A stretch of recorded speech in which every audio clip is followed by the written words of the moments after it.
We're good. Perfect. All right. Well, thank you very much for coming, everyone. I love frogs. I love toads. I love reptiles and amphibians. That's great.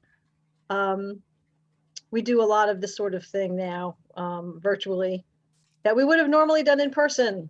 And if I had you back at the center in person, I could have brought out Hyla, our great tree frog, for you all to meet. But hopefully some of you are going to come to the actual walk tomorrow, Saturday, and we'll be able to get our hands on some frogs, which was always fun.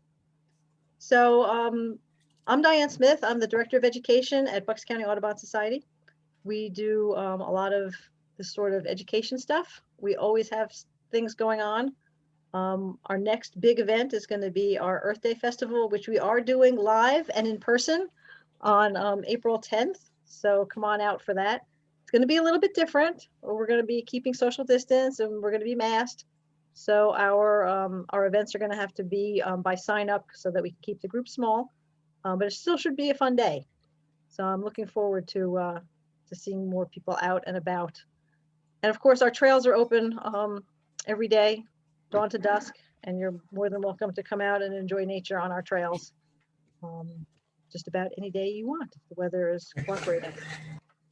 So I'm going to go ahead and get started. So I'll share my screen and we'll get going with our virtual introduction to frogs.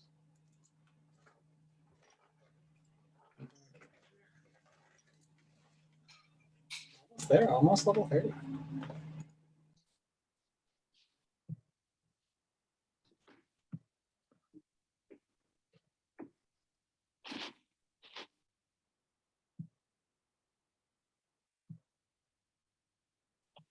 All right, can everybody see the picture of the frog and my slide deck?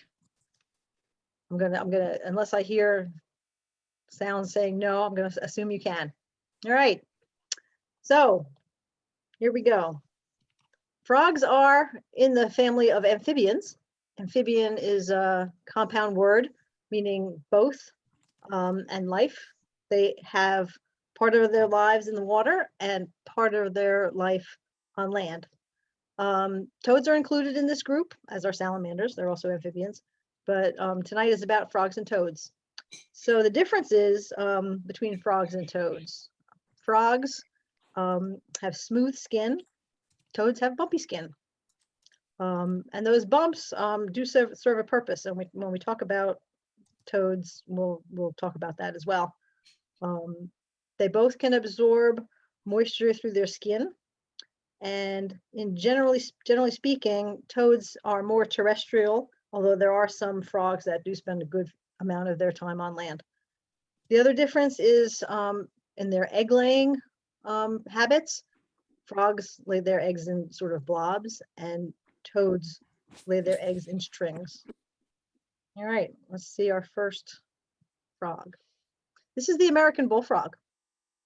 They're the largest frog in North America, and they can weigh up to 1 pound and be up to 8 inches long. And they have a very distinct call. Let's see if this will play for me.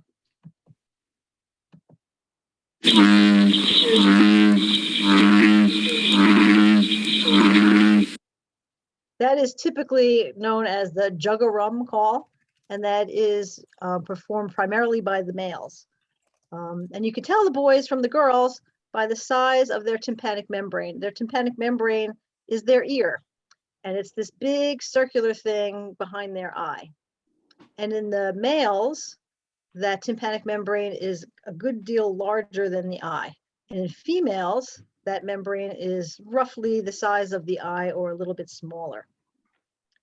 They are predators. They eat snakes, worms, insects, crustaceans, other frogs, including other bullfrogs. And interestingly enough, they only eat live prey. If it's not moving in their mouth, they won't swallow it. This is their tadpole. You can tell it by its size and by these interesting little spots on it. And one of their defense mechanisms is that bullfrog tadpoles taste really bad. So predators generally ignore. So once once a predator has tried to eat a bullfrog tadpole, the next time they see one of these, they're not going to try and eat it because they really don't like the taste. They are really loud. That call that we heard in the last slide can be heard just about a half a mile away when they're really going at it.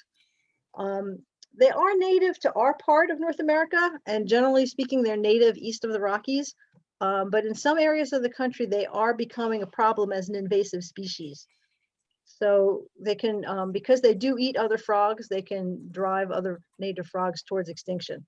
So even though they're native in our part of the country, they're not native in other parts. So they shouldn't be carried from place to place for sure. They're very adaptable. And as I mentioned before, they have a really varied diet. So it's easy for them to get along in lots of places.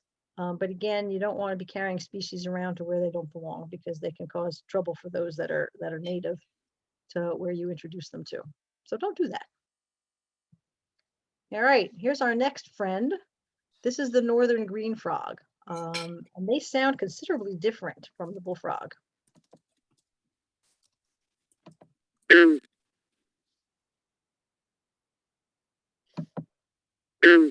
I liken that to the sound of a rubber band being plucked. They're found in the eastern half of the United States. They're active from now in March through November, and they can live to be up to 5 years old. They're green or olive in color, and on the males, this throat becomes bright yellow in breeding season. And again, this tympanic membrane is one of the indicators of the sex of the frog. As big as this one is, this is a male. And even though they're quite similar in appearance to bullfrogs, they don't get to be nearly as big. They're generally speaking maybe 2 to 4 inches, but they are very strong, and they can be quite aggressive towards others of their species because the males do have a territory that they defend. They eat invertebrates and small vertebrates, including frogs, maybe even their own, and even small fish. So here's one of the ways that you can tell the difference between a small bullfrog and a big green frog. The green frogs have these folds, these dorsolateral ridges that run from behind their eye back to their back legs. Whereas on this bullfrog here, you can see that his back is very smooth. So that is the giveaway because they can be quite similar in appearance. But this little folded ridge is the way you tell the difference. And my slide deck advanced. This is a green frog tadpole. It's quite similar to the bullfrog tadpole in appearance. And interestingly, the girls choose their mate based on the quality of the male's territory and if it's going to be suitable for her to lay her eggs in.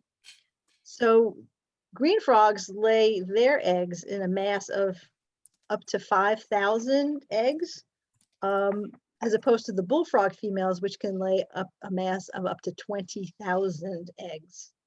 So you'll see this filmy mass on the water. And these green frogs, they'll hatch in 3 to 7 days. And they remain tadpoles between 3 months and up to 2 years. Bullfrogs can remain as tadpoles for up to 3 years. And the difference in how long they remain as tadpoles has to do with the weather. If it's a cold season, they'll stay as tadpoles longer. If the water is cold, they develop at a much slower pace. Because they are amphibians, they are ectotherms. They don't generate their own heat.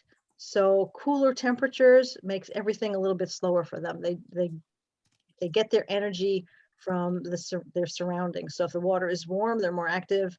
If the sun is nice and bright, they're more active. But if it's a cold, kind of rainy summer, they'll spend more time as tadpoles. All right, let's try our next slide. Here we go. This is a pickerel frog. They're quite common here. I end up with them in my yard all the time.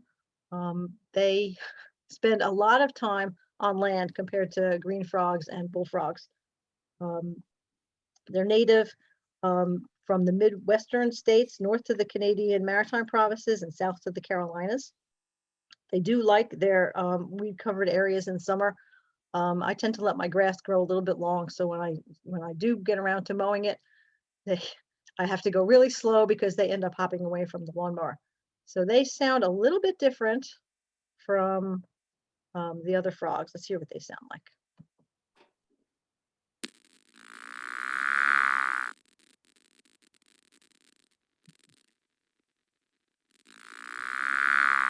I call them the creaky door frogs because that's what that sounds like to me. And these guys are not the best ones to handle. They do have a secretion on their skin that could be quite irritating. This guy doesn't want to stop talking.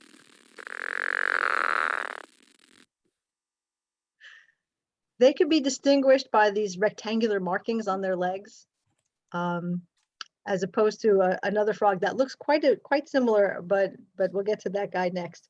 They're one of the ones that comes out relatively early. In fact, I've seen some of these around already, even though it's only March. So they're out early spring through October. They're considerably smaller than a bullfrog or even than a green frog. They only get to about maybe 1.75 inches to 3 inches. And they are also predatory. They eat small insects and other invertebrates. But like all frogs, their tadpoles are herbivores. The tadpoles only eat vegetables. So they're algae eaters, pieces of duckweed, those sorts of things. They start breeding now and go through May. And their females lay around 1,000 eggs. And it takes about 90 days for them to become frogs. So it's considerably shorter than the green frogs and the bullfrogs. So here's the other one that looks somewhat similar. A lot of times people will find a pickerel frog and think it's one of these, the northern leopard frog. These are quite a bit more rare than the pickerel frogs. And you can tell the difference because the spots on these are round as opposed to the rectangles that we saw on the pickerel frog. And these guys become active considerably later in the season. We won't see these guys, if we see them at all, we won't see them until middle to late April. They're bigger also than pickerel frogs. They get to be up to 5 inches as well. And in one of the rare cases of both frogs making sound, in most cases it's just the boys that do the calls, but in this case, both sexes will call.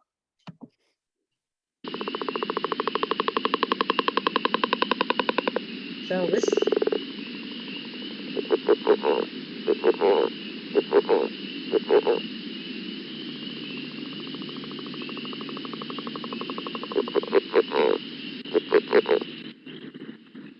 So this frog has a little bit of a rattle, a rap, and then a chuckle. So it's a little bit of a different sound from others.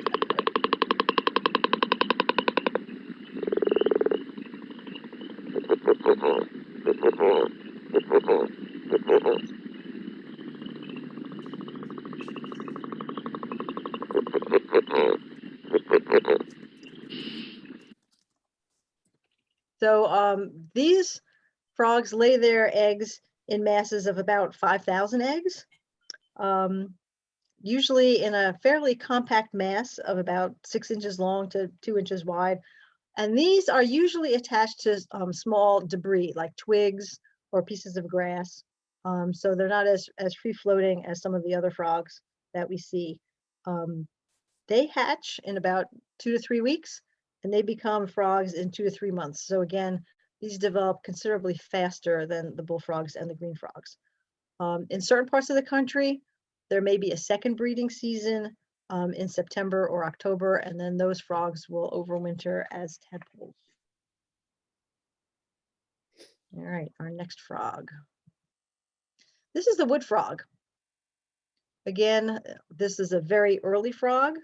They're found pretty much all over the country, from Georgia as far away as Alaska. And these are the only frogs that are found north of the Arctic Circle. They are found, as the name would imply, in woodlands, usually around stumps, under stones, in the leaf litter in the winter, and in small woodland ponds during breeding season. They're only about 2 inches long, and one of their distinctive characteristics is that little robber's mask you see on their face. It covers their eye and extends past their tympanum, that membrane where they hear. And they do have some different color morphs. Sometimes they're brown, sometimes they're tan, sometimes they're green, and they eat insects primarily. These, I know most people consider the spring peepers to be the first frogs you hear in the spring, but these guys actually usually do come first. So let's hear, oh, don't do that.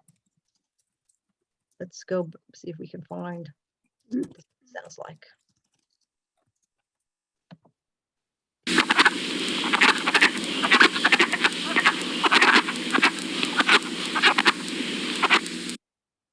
So that kind of rattling, kind of creaky door sound is distinctive.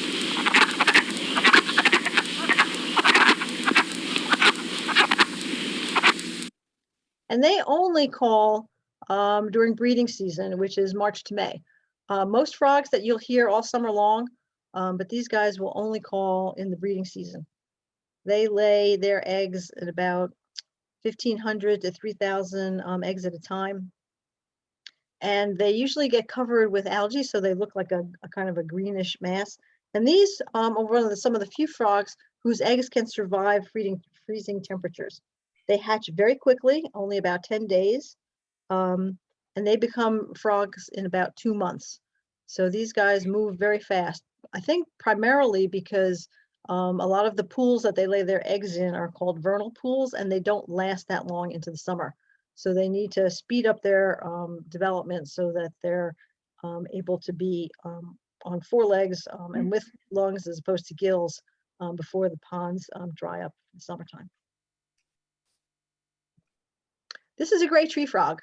We have quite a number of these in the area, but they're very hard to find unless they move. Their camouflage on tree trunks is almost perfect.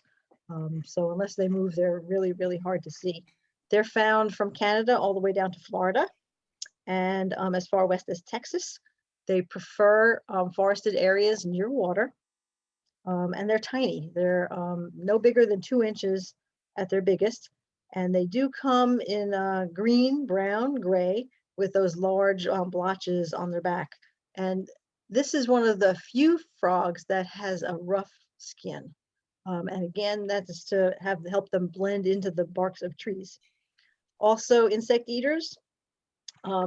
You will find these guys, if you have any of them near you, hanging around your backyard lights.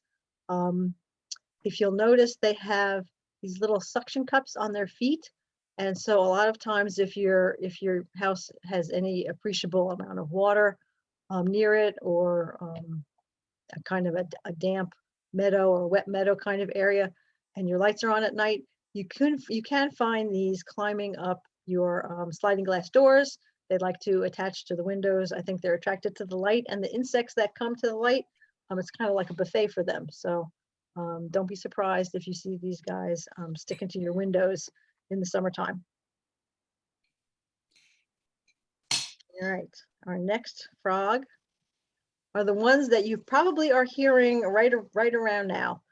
These are the spring peepers. These are the tiniest ones, a half an inch to maybe an inch and a quarter at most. The most distinctive part of their appearance is this X on their back. They have this little dark cross mark. X marks the spot on their back. They're tiny but loud.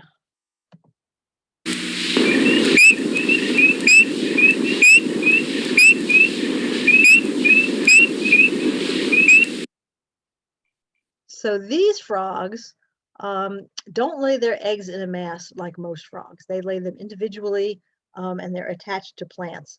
So when you're looking for them this time of year, looking around plants is where you should look, because the females will be near the plants to be depositing their eggs.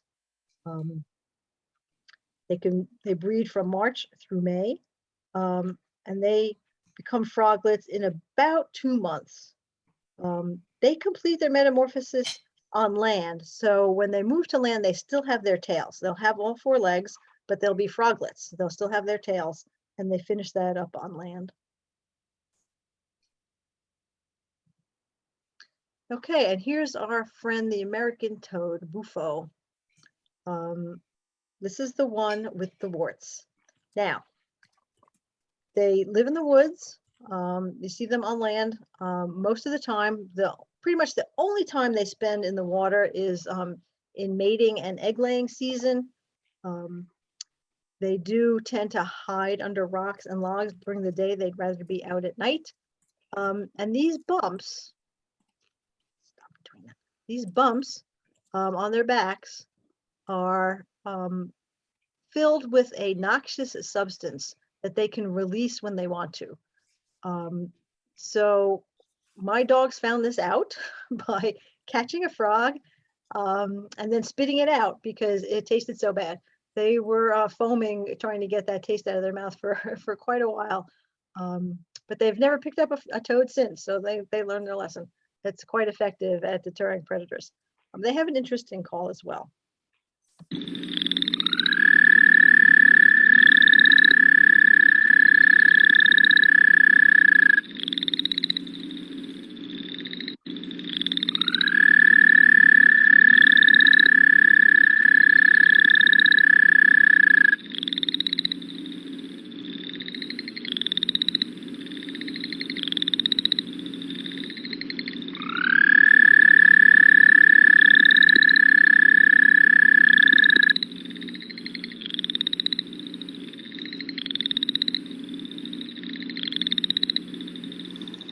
So their breeding season is April and May, although if we get a warm stretch, they can start a little bit earlier than that. So you may start hearing these guys at night as well.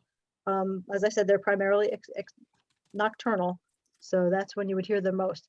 So this picture of their eggs shows you the strings that they lay them in.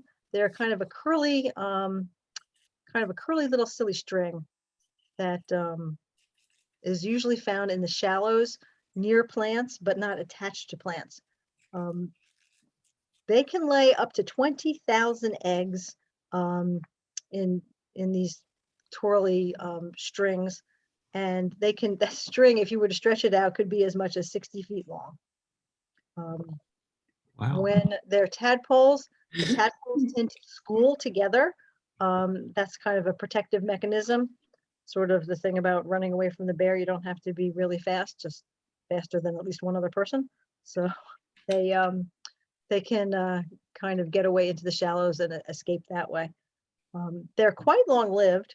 In the wild, they can live up to 10 years. The oldest known toad was one that lived in captivity and lived to be 36 years old. And it could have lived longer. It died in an accident, so it could have possibly even lived longer. So that's the American toad. There is another toad that we have in the area, Fowler's toad, that's quite similar in appearance, except for their bellies. They have a clear beige belly, whereas the American toad has got spots on its belly. So here's what they sound like.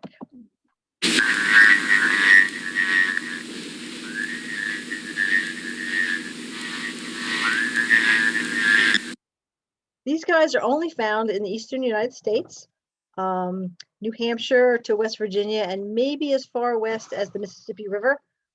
They prefer open woodlands, sandy areas. They burrow into the ground during hot periods and in the wintertime. They're about the same size, roughly 2 to 4 inches. They can be brown or gray or a little bit green. They eat insects and small terrestrial invertebrates, but they don't like earthworms, interestingly enough. So they are good to have in your garden because they'll eat the insects and leave the worms that are good for your garden alone. They breed in May and June, so it's a little bit later than some of the other species that we've talked about tonight. They lay their eggs in shallow water that are very open, so it needs to be a quite open area. So it's like farm ponds or the edges of marshes. Like all of these species, the fertilization is external. So the female lays the eggs and then the male comes along after her to fertilize them. So that is kind of a catch can sort of fertilization technique, but it works when you lay 7,000 to 10,000 eggs at a time. That works. They hatch quite quickly, only about a week, and the tadpoles become little tiny toads roughly a month to a month and a half later, and they'll come out of the water in hordes. Really, they come out quite all together, and they're probably no bigger at that point than the size of your fingernail on your pinky finger, smaller than a dime. But they grow quite quickly on their diet of insects. All right. This is the coarse frog. These guys are also very loud. So let's hear what they sound like.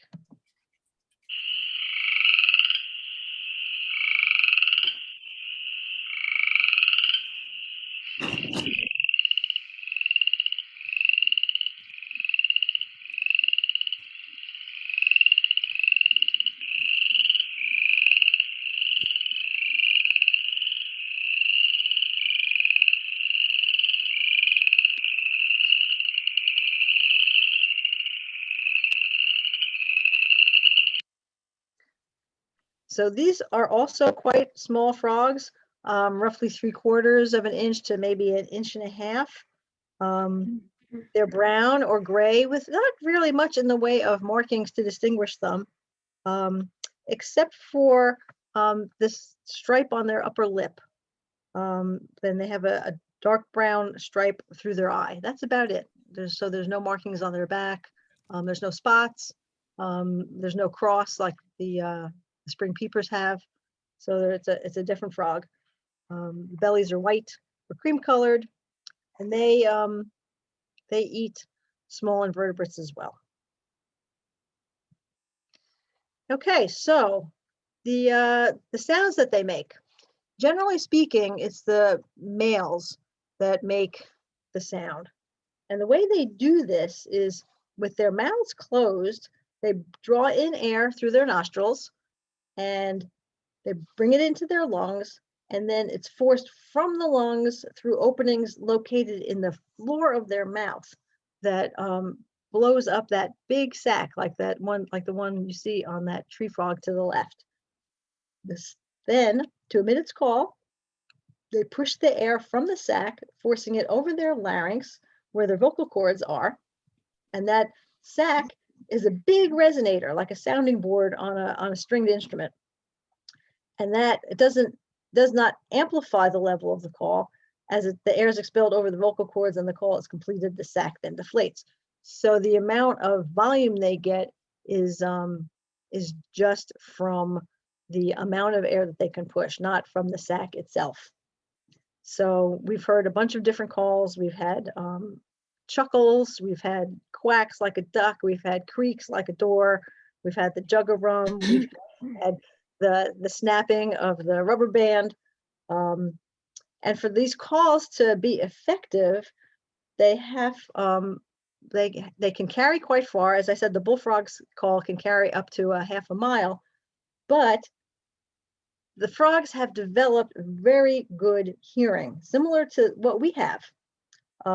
So that, if you're trying to sneak up on a frog to catch it, you have to be really, really quiet because their hearing is super good.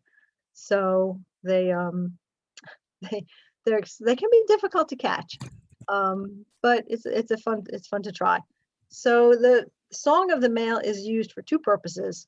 One is to attract a mate, and the other is for a territorial warning, so that if another male is trying to poach into one male's territory, they will call to try and establish that, you're in my territory, go away. All right. And I do believe that's it for the slideshow. And it's time for questions. There's a number of us here, but not that many, so you can put any questions you have in the chat, or just unmute yourself and ask away.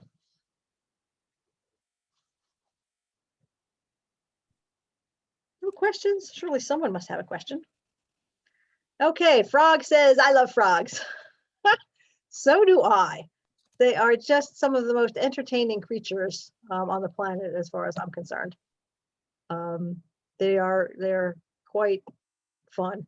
I don't know if any of you are signed up to come to the actual walk on Saturday night, but if you are, I certainly hope that we will catch some frogs.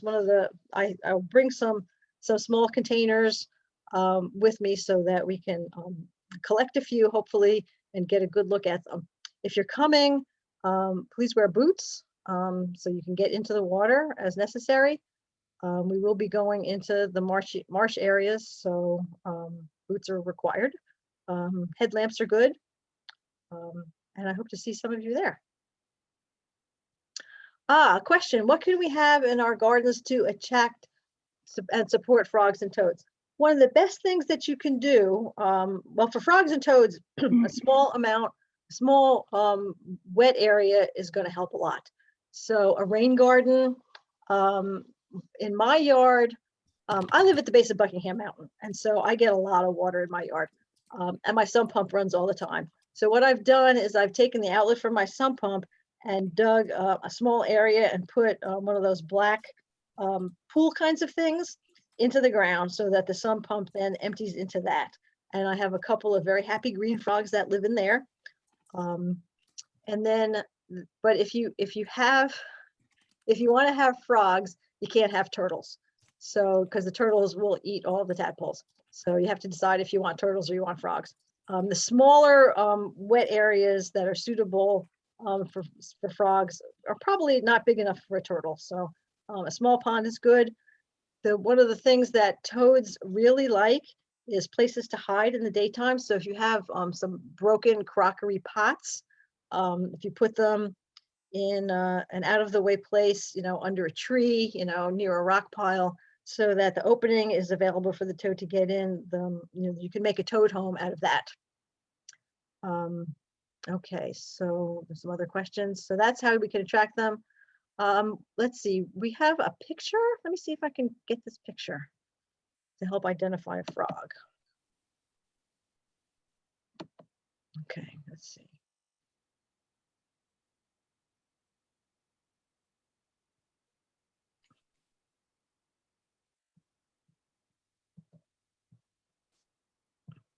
All right, it's asking me to save it, Sarah. So let me see if I can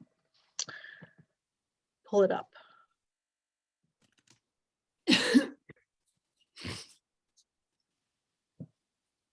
All right, I'm not getting it. Sarah, well, let's see, maybe it's going to come up.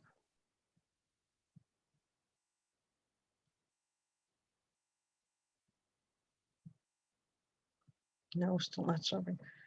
Sarah, if I make you a co-host, you'll be able to share your screen. Would that work for you?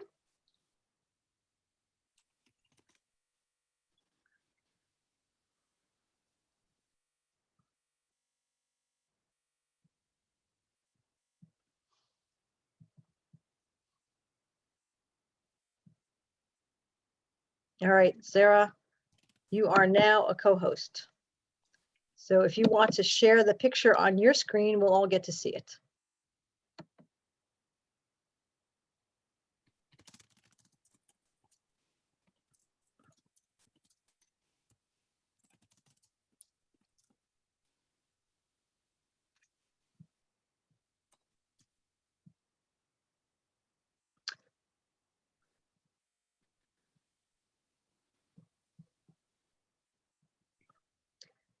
All right, I've got the picture, so I'm going to go ahead and share my screen again. Hang on. And everybody can see this picture.